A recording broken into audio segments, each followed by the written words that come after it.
Debate at posibleng botohan sa Kamara kung mai-impeach o hindi si Vice President Sara Duterte. Ang kanyang defense team magmomonitor sa mangyayari sa plenaryo.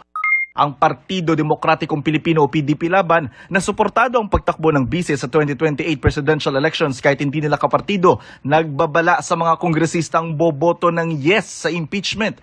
Iba-blacklist daw nila ang mga ito. Hindi papayagang tumawid sa kanilang partido. Walang maaasahang political refuge o pagkakanlong sa kanila.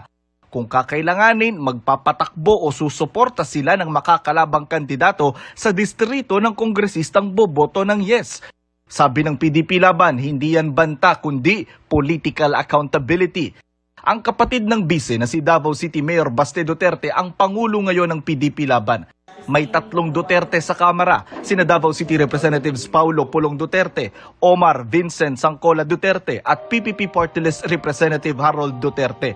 Sabi ni Justice Committee Chairperson Jervil Luistro, malaya ang mga Duterte na sumali sa debate sa impeachment.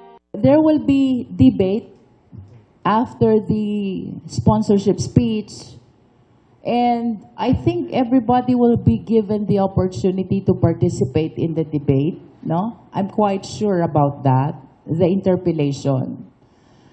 But with respect to the explanation of vote, siguro i-consider din ng rules kung ilan ang House members who are interested to explain their vote. Sa Senadora Amy Marcos, naglabas ng video tungkol sa nakuha raw niyang impormasyon ng posible anyang kahinatnan ng mga hindi boboto para ma-impeach ang bise. May bagong pananakot ngayon. 3 little letters na naman. Ang pangalan, Ombudsman. OMB. Nakakatakot dahil kakasuhan ka raw kapag hindi ka bumoto para sa impeachment ni VP Sara. Maliban pa sa OMB, may DOJ pa, may NBI pa, may SEC pa. Hiningan namin ng pahayag si Ombudsman Jesus Crispin Remulla pero wala pa siyang tugon.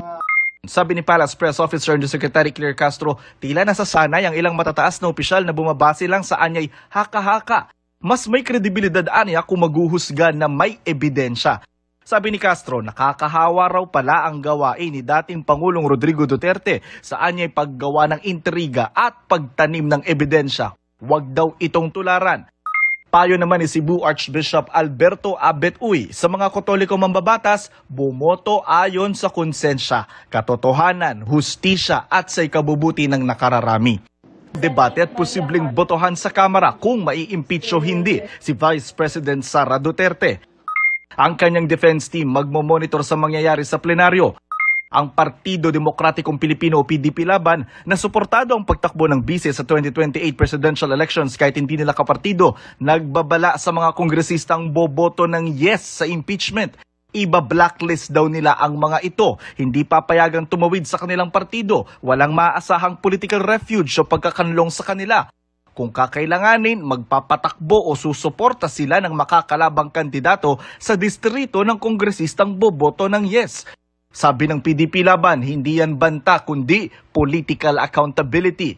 Ang kapatid ng bise na si Davao City Mayor Baste Duterte ang pangulo ngayon ng PDP Laban. May 3 Duterte sa Kamara, sina Davao City Representatives Paulo Pulong Duterte, Omar Vincent Sangcola Duterte at PPP Party List Representative Harold Duterte. Sabi ni Justice Committee Chairperson Jervil Luistro, malaya ang mga Duterte na sumali sa debate sa impeachment.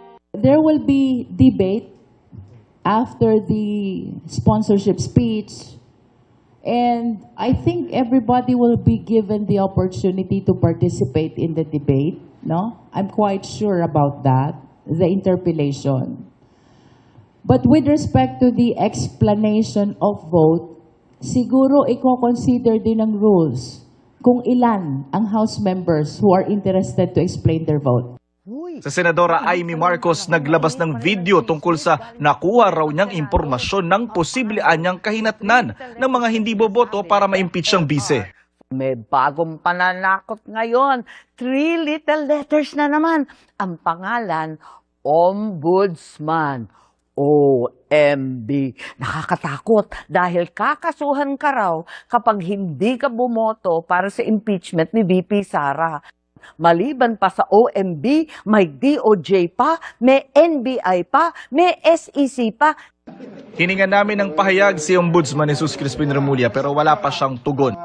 Sabi ni Palace Press Officer Undersecretary Claire Castro, tila nasasanay ang ilang matataas na opisyal na bumabase lang sa anyay haka-haka. Mas may kredibilidad aniya kung maghuhusga na may ebidensya. Sabi ni Castro, nakakahawa raw pala ang gawain ni dating Pangulong Rodrigo Duterte sa anyay paggawa ng intriga at pagtanim ng ebidensya. Huwag daw itong tularan. Payo naman ni Cebu Archbishop Alberto Abet Uy, sa mga Katoliko mambabatas, bumoto ayon sa konsensya, katotohanan, hustisya at sa ikabubuti ng nakararami.